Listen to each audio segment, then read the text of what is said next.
Hey, everybody, and welcome to a new episode of Frank About Health. The date is October 24th, 2024, and we are here to talk about soul setting. That's the name of this episode. If you recall, on last week's show, we had Linda, who has her show, the A Train to Sedona, right here on talkradio.nyc. And I closed it by saying, now that we've talked about spirituality, we're going to talk about the soul, something I have never done on Frank About Health before. So that's why I'm proud to introduce the man with the one name, Levy, who has a book out there that will be released in January 2025 called Soul Setting. And there is a disclaimer: listen to your soul instead of your mind. Now, one may ask, what? We're not used to that. Well, we'll find out why during the next hour. Basically, what is important to understand is that while we have heard on various episodes of Frank About Health that it's all about body, mind, spirit, and obviously soul, it's all within us, it's within our person, and we have to manifest or master those aspects of us that give us a good quality of life. But you're going to hear on this particular episode about one person's story, and I'm going to let him completely tell it, where he was dealing with challenges such as trauma, depression, anxiety, addiction, and all other kinds of aspects that we have featured on Frank About Health before, but we're not going to take the medical point of view. We're going to take what he dubs soul setting point of view and contrast it with traditional goal setting. So there's a lot to unpack on this episode of Frank About Health. And normally, while I have all the segments broken down in my mind, I'm going to make this your show, Levy, just the way you wrote your book. So from segments 2 on, it's all about you. But I will issue my formal disclaimer as I normally do. This particular show does not represent the views of Frank About Health or talkradio.nyc, but they do represent the views of one individual, one man who has chosen a path that is working for him and his quality of life. Therefore, you may choose to agree or disagree with them, and that is fine. Also, by reading his book after you've seen this show, you may even get a bigger picture of it. It's a very unique episode. We are not advocating for any religious belief system out there. We are just looking at one person's view that works best for him. Because, in essence, this is a health program, Frank About Health. We look at mental health issues. We look at also the physical manifestations of troublesome symptoms, among other issues, but we're not looking at the medical solutions in this particular episode. We're looking at soul setting. So that all being said, that was a very creative disclaimer. I think I was also setting the stage for you to really talk about your story and talk about your book. So that being said, when you unmute, welcome to Frank About Health. And by all means, start your story. Thank you, Frank. I really appreciate the opportunity to talk to you and your audience. I guess my story starts out as a child. I had a very good childhood from ages of 0 to 27. Everything was fine. I was promoted at a young age into management. I had a great teenage life. I had a great childhood. And then at age 27, I got married young. I had 2 children at the age of 1 and 3 at the time. And at age 27 of 6 years of marriage, my wife decides that she wants to leave me and she wants to experience lesbianism. So she wanted to be a lesbian. I was mortified and shocked. We had no problems as far as what we're separating or divorcing over. And I was probably a weekend alcoholic, but not an abusive one, but just drank, at a young age, 20s, you party or whatnot. So she left me, and that's when my roller coaster really started. I went into a deep depression, not understanding. And over the course of the next 10 years, I ended up becoming a full-fledged alcoholic, drinking every day, all the time. I really had an addiction.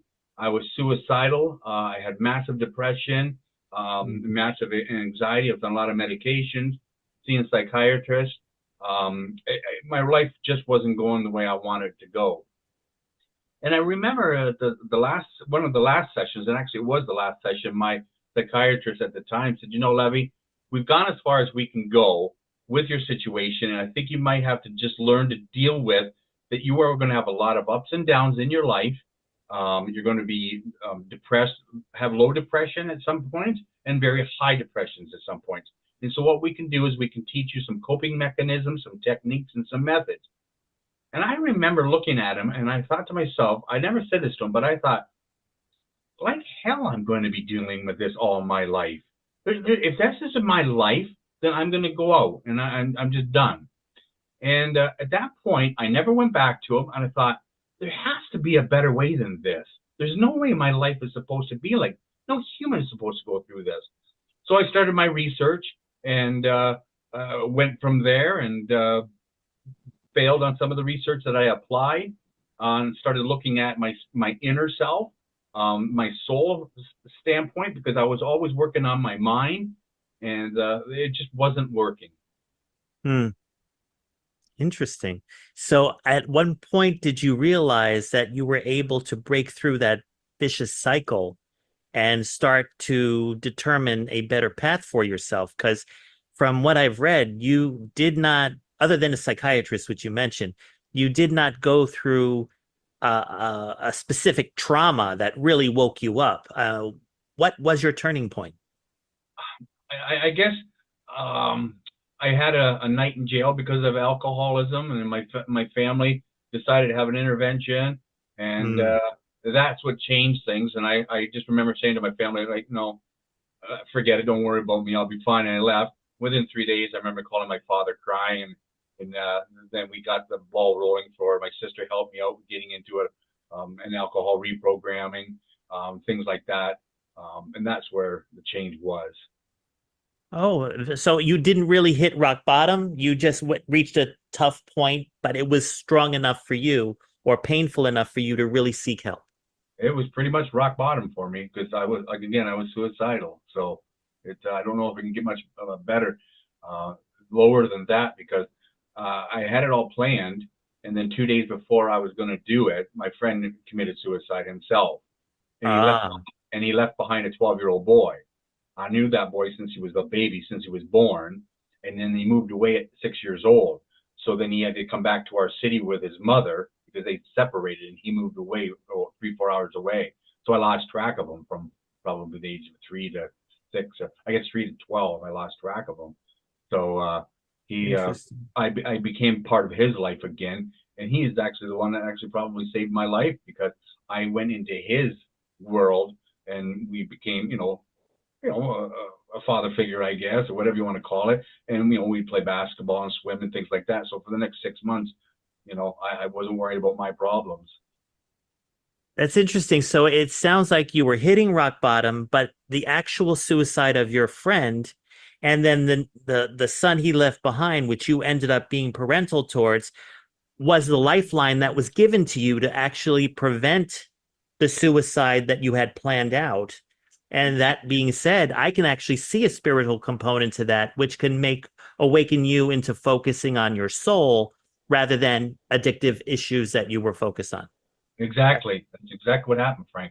Um, and Amazing. anyone going through a suicidal situation, if you can, do the best you can to support other people.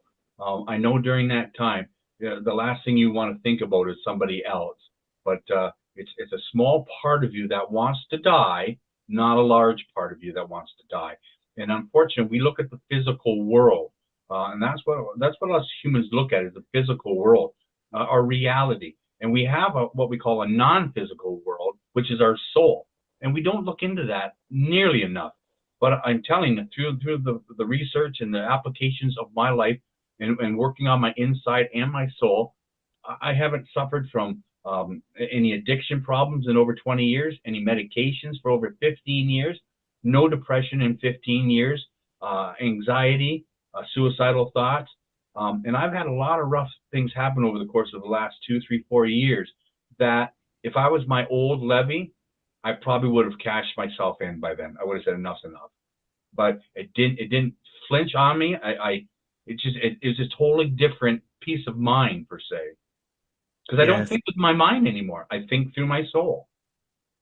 That's so ironic. The word Levy, the name Levy is perfect for you. That's why I was wondering if that was your, I know you said it was your nickname, but I thought it was your soul name because your soul is levying you up and Yeah. keeping you balanced and focused while facing ongoing challenges rather So than maybe, retreating back.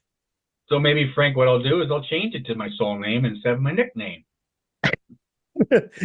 Well, I'm always being frank about health. So, Oh, no, this is very cathartic for me as I'm listening to your experience and how you have been able to reach into the parts of yourself that most people have access to, but they're limited for society reasons, probably, or the the the openness that you did by watching your friend commit suicide and leave his son behind for you to end up taking care of, being a guardian for, a mentor, supporter. That sounds like the whole thing was designed for your benefit through God or through spirit or whatever anyone would believe. Again, I'm also trying to remain unbiased into other people's belief systems. I consider myself spiritual, but cerebral than I need to be. It just depends upon what I'm specifically talking about. I think you being on this episode of Frank About Health is actually tapping into me to harness my soul much better as I go through challenges. A lot of people have seen episodes over the last month where I'm dealing with an ongoing challenge over a cousin that is dealing with Alzheimer's disease. But the various guests I've had over the previous weeks have all been helping me and leverage me to deal with the circumstances I've had to deal with. And now going forward, I'm really eager to learn during the remainder of the show how your book or even your story can help me going forward as well. So I'm very excited to see what else we uncover. Um, I think we're a few minutes out before our first break, but I guess the other question I would have for you is what motivated you to start writing the book? Was it more of a reflection or was it more of a guide for people to learn from? yeah, no, it was. I figured when I went through all of this, I wanted to make sure that what I was applying was going to work. So I didn't want to apply it for a month and think, oh, it worked. But it's worked for years. And I finally thought, you know what? I know that this can help millions of people because we do. We talk about, we have a triangle, the mind, body, and soul. And all we talk about is about the mind and the body. And I think people are missing the bigger part, which is the soul because I no longer use my mind because I don't have to. My mind automatically follows my soul now. Interesting. I mean, I always hear people saying mind, body, and spirit, but I guess I just don't understand why they don't use soul. Ah, okay. Close the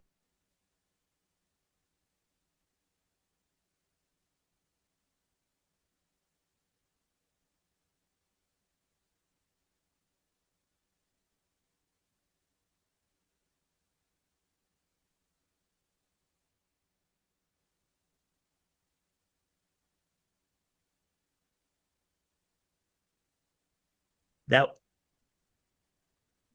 that was a slight hiccup. That's all Um, right. I guess because it is a pre-record, we're good. Um, did you hear the last part of what I said? I don't think so. You would just try to about Alzheimer's and learning about the book, or Oh yeah, no, I was saying that people say mind, body, and spirit, right. but I guess a lot of people overlook the soul because when they see spirit, spirit sounds like energy. It doesn't sound like, okay, I've been told we go to break. So that being said, I'm going to go to our first break and then I will ask you my question when we return. So Okay. everyone, please stay tuned right here on talkradio.nyc and our social media platforms, YouTube, LinkedIn, Twitch, and Facebook. We'll be back in a few. Are you a conscious co creator? Are you on a quest to raise your vibration and your consciousness? I'm Sam Leibowitz, your conscious consultant, and on my show, The Conscious Consultant Hour Awakening Humanity, we will touch upon all these topics and more. Listen live at our new time on Thursdays at 12 noon Eastern Time. That's The Conscious Consultant Hour Awakening Humanity, Thursdays 12 noon on talkradio.nyc. Are you a high achieving, growth oriented leader? Are you interested in developing your authentic leadership while creating a healthy, inclusive workplace? Hi, I'm Dr. Mira Broncu, host of The Hard Skills on talkradio.nyc at 5 p.m. Eastern on Tuesdays, where we discuss how leaders develop the hard skills needed to make a greater impact. We interview experts, have live coaching, and tackle these challenges. Listen to The Hard Skills on Tuesday at 5 p.m. Eastern on talkradio.nyc. If you don't have your health, what do you really have? It's time to feel good in your body and shift from struggle to ease. Hi, I'm Elizabeth Tripp, your host of Nourish the Soul, where we explore the sacred wisdom of your body while you sit back, relax, and go on a journey of self-discovery. Join me every Tuesday at 6 p.m. Eastern Standard Time to awaken your heart, transform your well-being, and unlock a deeper understanding of yourself. You're listening to Talk Radio NYC. Uplift, educate, empower.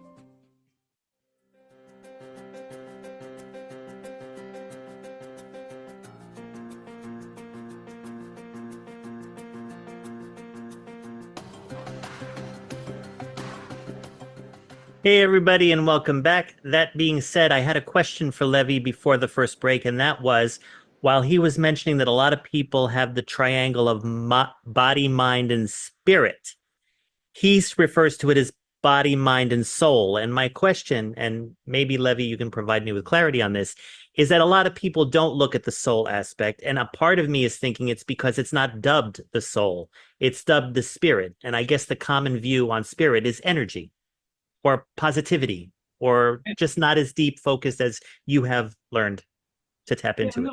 Again, we're just playing with language, I think, here, spirit and soul. I'm not too hung up on the differentiality of spirit or soul, but the soul is energy, just like the spirit is. It is all based on energy and frequency and vibration as well. So I think they're interchangeable in my world anyway. No, I understand. I'm just saying that a lot of people probably overlook it for this, maybe based on language itself. I guess if a lot of people are living through Western medicine thinking or through their belief system, whatever that is, they're anchoring on to those already set norms that without taking a time to self-reflect. And as a result, they probably did not face the challenges you did to actually realize that there's something within yourself, like you say in one of your chapters, your inner voice. So people not being trained or not being able to tap into what God gave them to really sustain them, that's a misfortune. And I gather I really want to know more about your book in this section of the show, because I think a lot of people need to look at your book as almost like not a training manual, but a pre-wake up call, so that hopefully they don't have to go through a downward spiral first before they actually tap into what they already have. And it's a perspective book. It's my perspective, and I'm not here to change people's perspective. But what I'm asking them to look at is that if they're in a depression, suicidal, going through a trauma and they can't get through it, that's where my book can perhaps alter your perspective. We can only go with what we know. So when you sit and say, people don't look at the spirit part or the soul part, they just look at the mind and the body. Well, it's more than likely they don't know how, or they weren't aware. They weren't aware of it. Correct. And that's what this book's about, is to nail the soul part, because I tell you, my mind has created so many issues, and we live 90% of our life in our mind. And like I said before, Albert Einstein had a saying, we cannot create a solution to a problem to the same degree that we created that problem. So, Frank, I'm going to ask you a question. Where does depression come from? Well, being that I've had psychological training, meaning neuropsychological training, I would look at it, those with clinical depression, it comes from increases of dopamine and serotonin in the brain for those that have clinical depression. But those that are just depressed because they're disappointed or whatever, it comes from probably their mind resorting to the default defense of being, whether it's being abandoned or their trauma response from a past trauma that they just they learn to react accordingly whenever they're disappointed again. So it's a bad learned habit that Correct. I guess a lot of people just either accept or somehow work with a therapist or a religious belief system or something to enable them to cope with it. I mean, that's what I've understood it to be, but I'm really interested in a lot of how you are able to tap in to your soul to change it without those other interventions. And that's what I was saying about Einstein. We can't create the problem because, like I asked you the question, you answered it properly as far as I'm concerned. Thank Depression you. is in the mind. Addiction is in the mind. Anxiety is in the mind. Anxiety is fear based in the future, fear of Right. the unknown, and that's from the mind. So we're creating all these issues ourselves. So like when you start taking, and you have to start taking 100% responsibility for your life, for your past, Right. for your future. If you want to play the victim and the blame game, well, I could have blamed my wife for 40 years until my death, and where would that have gotten me? I wouldn't be here. I know that for sure. But I Right. played the victim for 10 years, and enough is enough. So this book is to try and help people to get out of their mind and into your soul. Because when you start thinking with your soul, you don't have to worry about your mind. Your mind now is available for opportunities, creativity, imagination. And that's what your mind is for. But Right. because we have an ego, the ego always wants to be right, and it feeds you garbage to your mind as a child. And it starts right from childhood.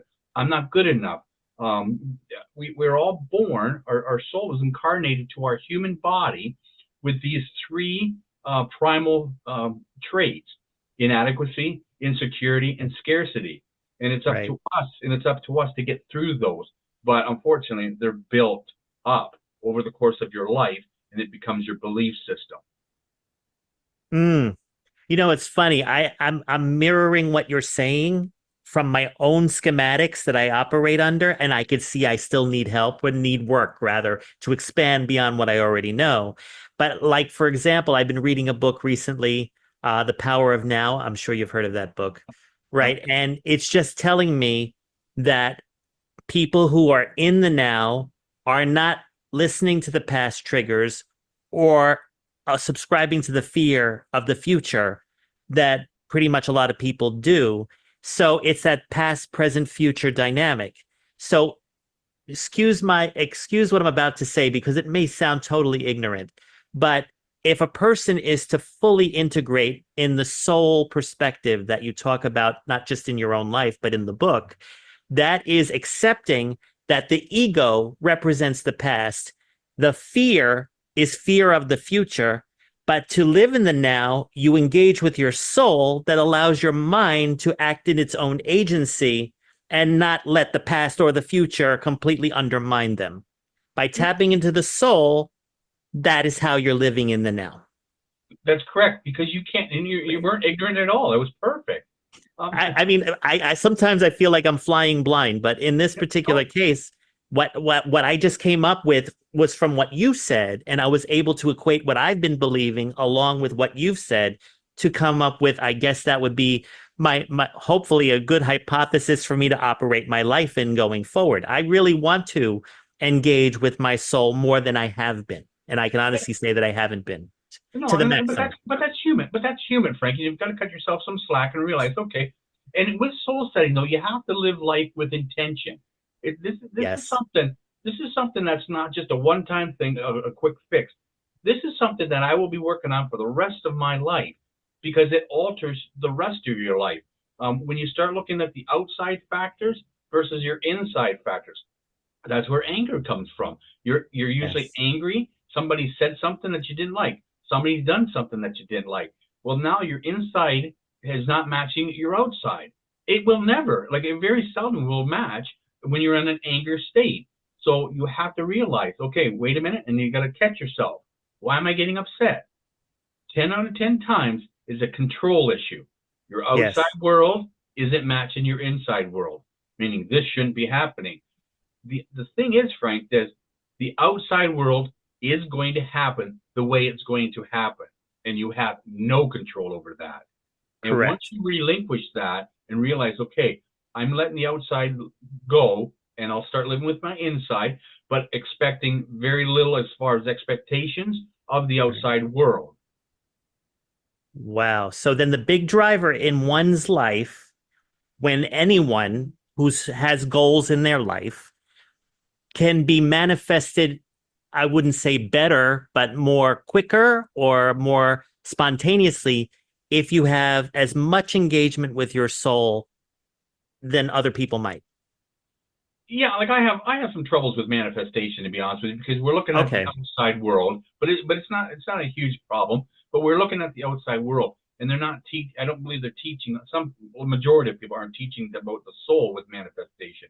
And you were talking about the now, and that's where the soul setting is. It's based on now, because time is an illusion.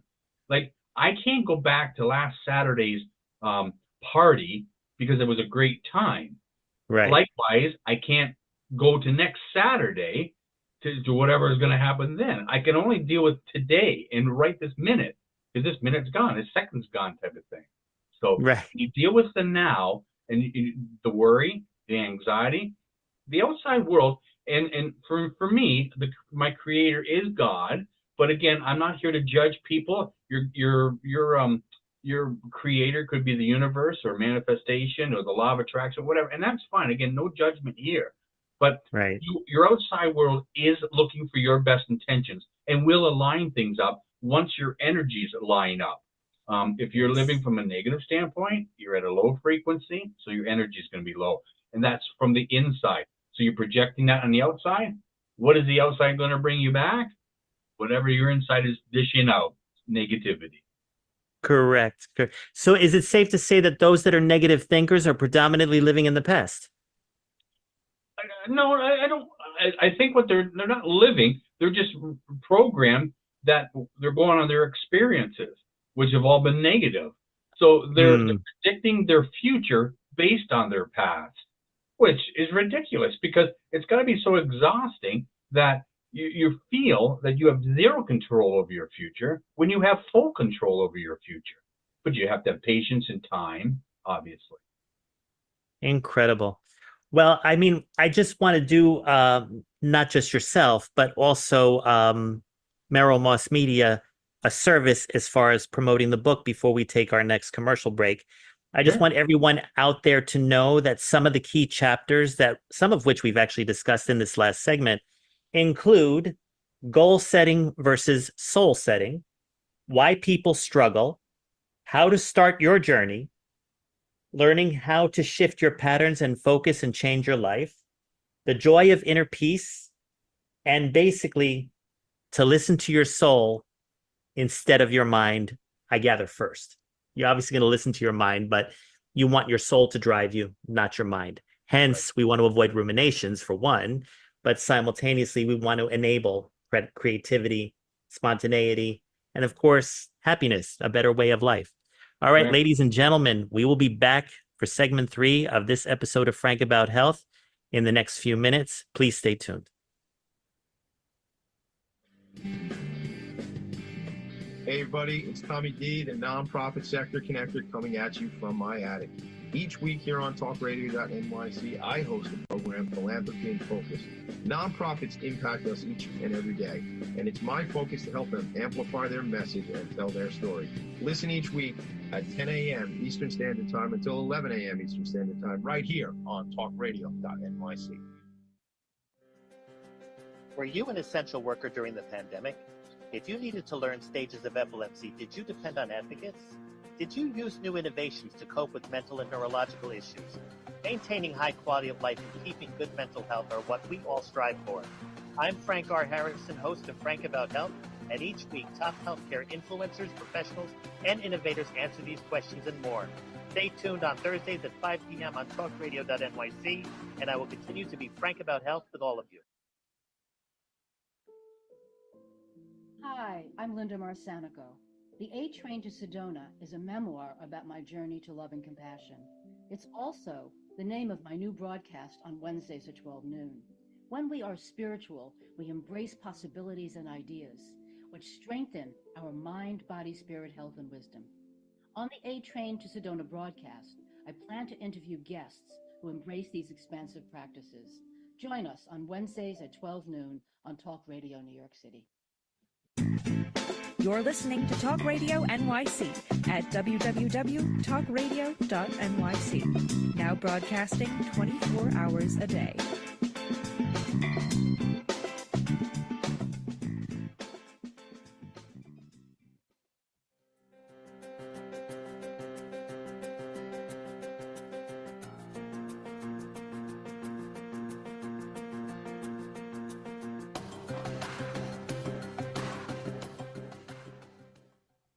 Hey, everybody, and welcome back. As you just saw during the commercial break, for those of you watching this on our YouTube channel or LinkedIn or Twitch or Facebook, you saw exactly on Amazon.com where you can pre-order this book, which is due for release in January 2025. Soul Setting. Listen to Your Soul Instead of Your Mind by Levy. Now, also, you're in Canada, so I'm sure it's available on Amazon.ca. So I just don't want to say it's available in America only, but of course it's the internet. You can get it on .com or .ca no matter where you are. But that being said, I promise, even the little that I've read thus far, it's an eye-opener. As they always say, it's a page-turner, but it's very inspirational. So for this section of Frank About Health, Levy, I'd like you to pretty much run through the key points you mentioned in the various chapters, because I think it's more, for me, a guidepost. I know you didn't write it as a training manual. You were sharing your story. I liked your introduction and how you talked about your character, your identity, the people in your life. You're a grandfather, you're a father, you were a husband, but at the same time, you're now showing that you're not advocating for belief systems. You're just advocating for one's inner voice and stuff like that. But why don't you, since you obviously have lived it and are also the writer of that book, break down the various chapters and how they can help people with goal setting, how they can help people with living their best life, listening to their inner voice. Just take the next 10 minutes or so and run through the book. Oh, unmute first. Okay. Sorry about that. Thank you. Problem. By the way, I am happily married. I have a second wife. We've been married 10 years. We've known each other for over 25 years now, I guess. And nice. It's great this time because it's a different mentality where I don't have to think with my mind. I think with my soul. Right. And she does it as well. That we have issues that with people. The thing to think about is that when you have depression, anxiety, even if you're going through a suicidal tendency or some thoughts right now, it is a gift. And people don't understand when I say that it's a gift. And they say, well, some gift, but it's telling you something. Your soul is telling you you're going into the wrong direction. When you're going through a suicidal ideation or planning, it's only a small part of you that wants to die. Again, we look at it from a physical standpoint in our 3D world, our 3D reality. And we only have a certain perspective of our life based on our environmental factors, based on our experiences and on our past, the way we were raised, our morals and our values and our belief systems. And our belief systems are based on, how people have talked to you over the years. You perhaps have had a lot of failures. So you may think that you're a failure, but it has nothing to do with your future. But because you're programmed to think you're a failure for so many years, then that's what your narrow vision is and your narrow perspective. Our perspectives are based on our 5 perceptions of feeling, thinking, seeing, hearing, touching, and feeling. And that creates our perspective. But it is a gift that you should take a look at, and it's telling you something, and be observant of that. I'm not sure, Frank, where you want me to go as far as like the goal setting part of things. Make a comparison between soul setting and goal setting. It's just a general overview, because I gather that could be a teaser as to those people who want to really explore more in your book. And goal setting and mind setting kind of go together. Okay. The mind setting it creates issues as well, because as well as with goal setting, like sometimes your goals are very narrow. and perhaps you can have too many goals. When you start setting inappropriate time horizons, with goal setting, you're looking for the future. You're looking at the future outcome. You're not looking at the actual journey itself. So again, goal setting is very limiting. It can create depression when you don't reach your goal. It can create anxiety because you're now comparing yourself to where other people are versus where you think you should be. And you're exactly where you should be, but people don't understand that. There's also, it creates competition amongst other people, which can be a danger when you're starting to compete with other people. You don't need to run their journey, run your own journey. Right. And I found that in my own life. I was looking at people that were a lot more financially advanced than what I was at the time. And I thought, how are they doing it? Well, they were partnering up with investors and partnerships. And I didn't want to have a partner per se. And they all kept telling me, you got to get a partner, you got to get a couple partners, and then you'll be able to get bigger. We're in the real estate development field and acquisition. And Yes. I just didn't want to do that. Then, when I take a look at their net worth and divide it by 4 people, I was still a little bit higher than those 4 people when they're both singular. So it's funny. Run your own race, basically, and don't look at other people. Yeah, what I took from that explanation is that when people do a lot more goal setting than soul setting, is that, like you said, they're only focused on the goal. They're not focused on setting the aspects of the journey that they need to take to get to that goal. I gather that's what soul setting is about, correct? Exactly, because like when you get into goal setting, you're setting yourself up, like you said, for anxiety. Well, then how do you deal with that anxiety? Well, you're not dealing with it because you're probably dealing with it from an outside stimulus, which is alcohol, pills, drugs, or something like. So we deal with the anxiety part of things. There's no reason why you can't succeed, because you'll succeed even further than what you believe with soul setting versus mind setting or goal setting, because those two are very limiting. Which soul setting, I have no expectations. I accept life as it comes, and this is the problem that people come into play with, is that when you resist life as it comes, you will suffer. If you accept life as it comes, then you won't suffer, and you will propel to success. But Yes. when I say accept life, I don't mean you love it. Like, there's going to be some bad times, but accept it. I have a motto or a mantra in my book, and it just is. And Yes. I remember that. if you can keep that in your mind, it just is. I had something bad happen this afternoon on one of our job sites, 5 minutes before I had an interview before yourself, and the old Levy would just be enraged, and it was just, because I have to cut drywall out now on these 4 apartments that we're building, and move a receptacle over because it's out a half an inch and it won't be covered. And the old Levy would go, oh, but I didn't, and I was okay. And again, it just is. So, and this is where the soul setting, helps me. So therefore, with soul setting, they accept life by accepting the challenge as that, a challenge. So you can use your skills and, of course, the energy from within to be able to adapt, make changes where necessary, instead of looking at, well, this is not what I expected, therefore I'm just going to be unhappy the rest of the day. Or the rest of the week. Because yes, so that it's going to come back to you. It'll just funnel down. More and more things will come because you're projecting negative energy. And so that negative energy will come back. Another thing will happen. Another thing will happen. But no, you're right, Frank. And it's all the brain that's doing that. It's doing the denial. It's doing the rejection, as you called it. It's doing the resistance, and therefore fostering the anxiety, which would calm down once you've accepted it and just realize that life continues, even if you're faced with this one roadblock, as I call it, bottleneck sometimes. But once you're faced with that, you look at your other pathway that you can pivot, like on a freeway. If you miss the exit, go to the next one. Exactly.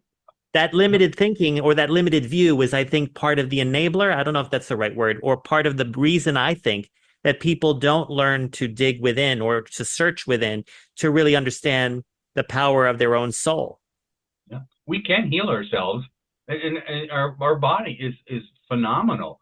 But when you use the mind, you unfortunately have the ego that always wants to be right, and it will feed the mind lies all the time.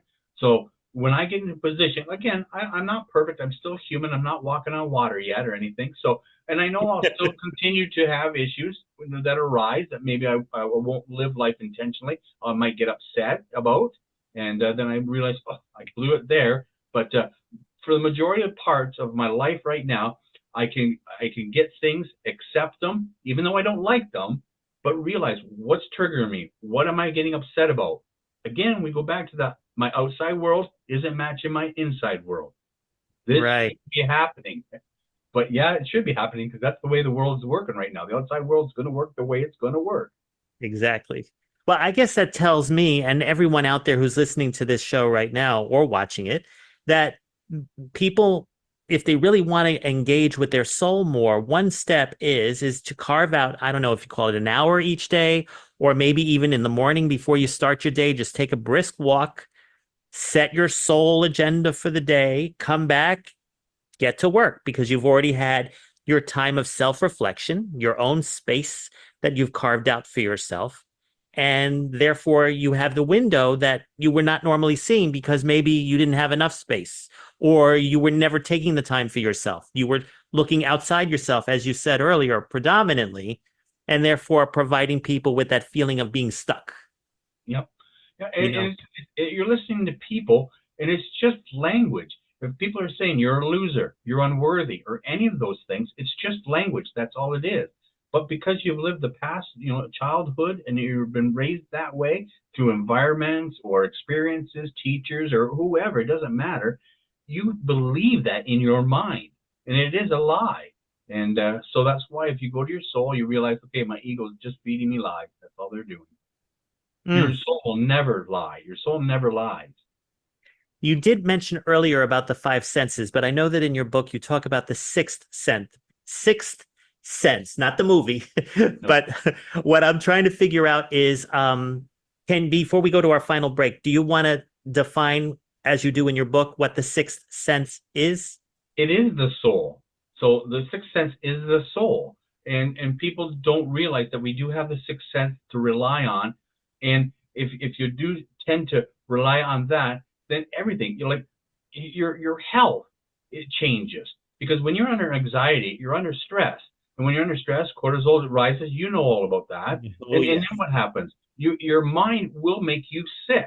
The depression will make you sick. With soul setting, a lot of illnesses will go. You can trigger yourself, I believe, into cancer, into a lot of autoimmune issues through your mind because you get yourself all worked up. So, the sixth sense to me is the soul. So, ladies and gentlemen, before we take our final break, I want everyone out there to realize that this book has tremendous value. And based on the fact that you're creating soul setting and being more in touch with what is already within you, everyone is going to have their own individual experience that might differ from the experience that Levy has had or that I will be using as I move forward through my life. And I hope out there, you viewers out there actually get this book, and hopefully it will give you either a fresh perspective or for some, it'll be a manual to work from while you're rehabilitating. Or at the same time, it's something to share with your family and friends during the holiday season.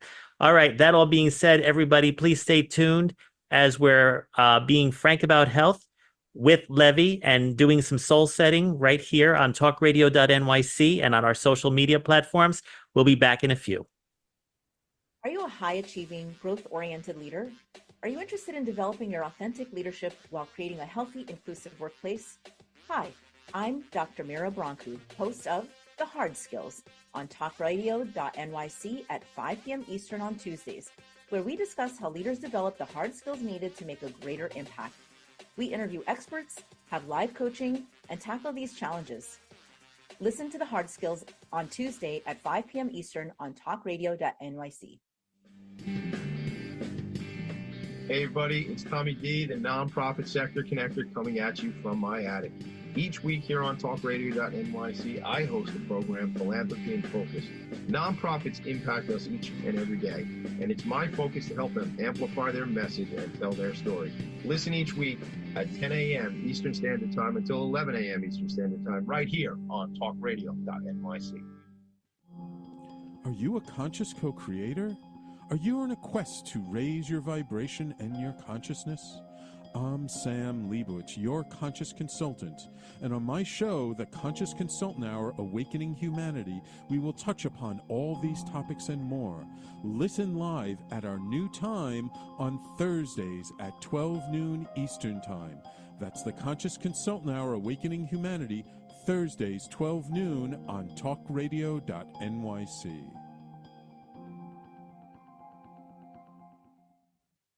You're listening to Talk Radio NYC at www.talkradio.nyc. Now broadcasting 24 hours a day.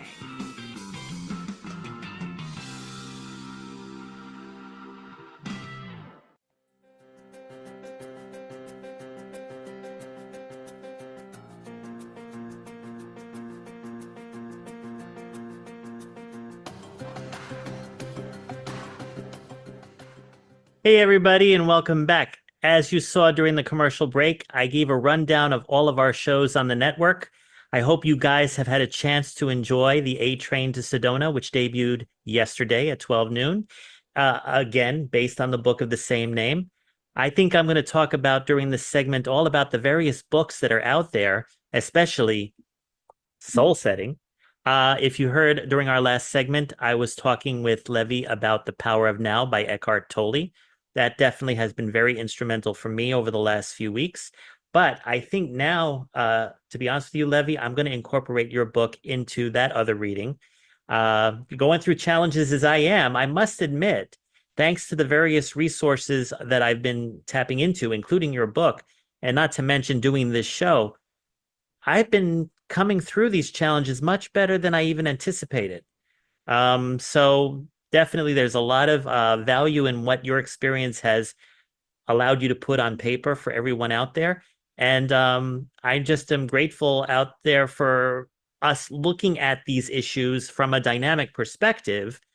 One could say it's a mental health perspective, but I'm now beginning to kind of disagree. I think mental health is the goal in order to have a good quality of mental health, but it is on this journey called life, it is really developing a strong relationship with your soul. It's not anyone else's, but yours.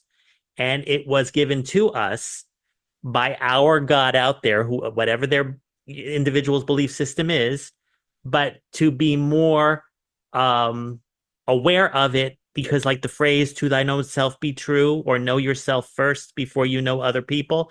In other words, people are just simply saying, be in touch with your soul. Exactly. That's my big takeaway from what we've been talking about the last 45 minutes. Great takeaway. Yeah. And for that reason alone, I have a feeling you'll be on Frank About Health again soon at some point. Definitely after January. Your book comes out January 2025, I think. Yes. Yep. So definitely want to hear what the feedback will be from your agency or even your viewers, not viewers, your readers. I gather you probably have your website. I mean, I gather you have a receptacle out there for people to make comments on what they read, right? Exactly. Yeah. Soulsetting.ca. Yes. Okay, but that isn't active yet. It's going to be active when the book comes out? Correct. Yes. I'm Okay. trying to get it going a little bit sooner if we can. So Understood. At least it's a good target date. Yeah. And of course, before we had met for this show, I had told you about a special project that I've been working on with talkradio.nyc and our engineer out there about an upcoming documentary on what Frank About Health has been all about on the network for the last 3 years. But more importantly, what my story is with respect to becoming an advocate for various healthcare issues, epilepsy being one of them, because I have a history of living life with epilepsy. There was COVID itself that we all went through about 3 or 4 years ago. And then, of course, dealing with my cousin's Alzheimer's disease, as well as my father recovering from cancer, but becoming on that journey for the last 3 years has allowed me to generate a track record, to generate a role that I've become more familiar with on talkradio.nyc and on other platforms that I'm developing. But at the end of the day, that couldn't have happened unless I was already in some fashion engaging with that part of myself that we are calling the soul. But I wasn't fully aware. I think I'm going to really be more in touch with that over the next 2 months before your book comes out, so that I can really be on that same higher level, higher functioning level that will benefit everyone that comes on the show, or even that is watching the show. Because I really want not just to be an advocate, but I want everyone to really understand that there is a better way of living life given whatever our challenges are. So I want to thank you for that reason on being on this particular show. It was totally unexpected, but I think it was meant to be. So Good. Thank you, Frank. Appreciate the opportunity. no problem. No problem. So, ladies and gentlemen, the book that I was talking about, Eckhart Tolle, The Power of Now, that is a must have. And then, of course, Soul Setting by Levy. But next week on Frank About Health, I'm going to have a returning guest about his book, The Potentialist, Mr. Ben Lytle, who I believe came from your agency, by the way. But more importantly, he has his second book, which has to do with the power of wisdom, which we're going to talk about. I think Frank About Health has become a receptacle for new books that are out in the marketplace. But I think everyone out there should be fully aware of not just your soul, and your spirituality, as evidenced by Linda Marsanigo last week. But stay tuned next week for The Potentialist and learn more about how to use your wisdom over the next 30 years as we go through a continual evolution with technology and AI and other aspects in healthcare. That being said, I want to ask you, you are in the real estate business, as you mentioned, and at the same time, you have been in touch with soul, as your book and your life story has indicated. But what is your view on the value that AI can bring to people as a guidepost when dealing with questions that they don't seem to have the answers, but somehow, by the miracle of ChatGPT, you can find solutions to think about that most people have never really been able to engage with? Do you think AI plays a powerful role in understanding your soul? If you look up Chat GPT and you look up their soul setting, there's not a lot on there. So I don't know, to be honest with you. I haven't really looked into the AI aspect of the soul setting, but I've looked into the conversations or topics, and they're just very, very seldom, if any. So. Yeah, I imagine because AI is still also pretty new itself. It's been around for a couple of years, but it continues to evolve over time. And of course, I use it especially when it comes to healthcare information. But I found myself literally my own rumination cycles this past weekend. And when I was using it to help me and guiding me with certain strategies that I needed to do, I found myself with an overriding calm. I don't want to say that my experience with AI was giving me what you've been speaking about. I don't think so in any way, because that's a piece of technology that it takes me to input the data to get the result I'm seeking. But at least it has a framework of knowing that you have your own agency, no matter what your problems are. And I guess another big lesson from your book and from this particular episode of Frank About Health is that you want people to learn that everything, your experience, your traumas, your solutions, everything begins with ourselves first and foremost. And I guess getting into the habit of starting with yourself first before each day goes by will create, as part of that journey, the understanding that when life's challenges continue to come, that you can somehow be resilient through them. I think the whole focus of soul setting manifests other kinds of conflicts and situations people run into that could actually, by association, be resolved quicker if it's understood how their soul is generating their reality. Exactly. That's right. Yes. Wow, I'm hitting what is that? I'm batting 1,000. Yeah, 300 anyways. Yeah, no, the thing is too, Frank, that people have to understand it's a different perspective. So if your perspective is this big, we're giving you an opportunity to widen your perspective. And by widening, you can learn some things. A lot of people think, well, that's a lot of work and things, but I disagree because what you are doing now through suffering is a lot more work. So you're staying in your familiar, which is based on your past, and you don't know any different. So you continue your life like a robot, and you're trying to, cope with depression, cope with anxiety, and that has got to be more work and so exhausting. Through soul setting, I don't have to cope anymore. It's gone, and I don't want it back.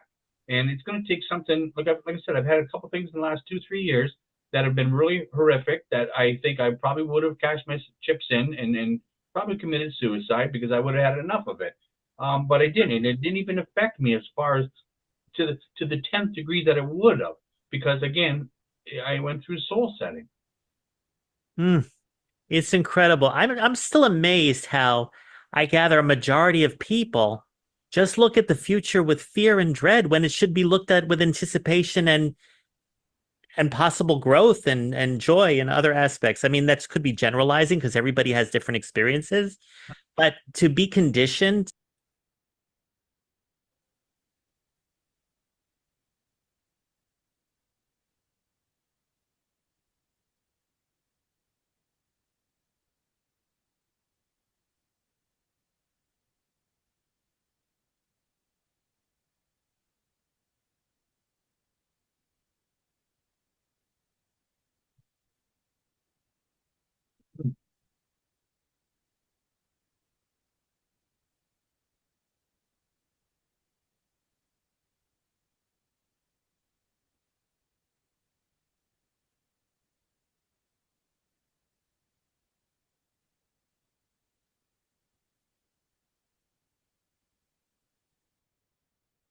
Frank's having some technical difficulties.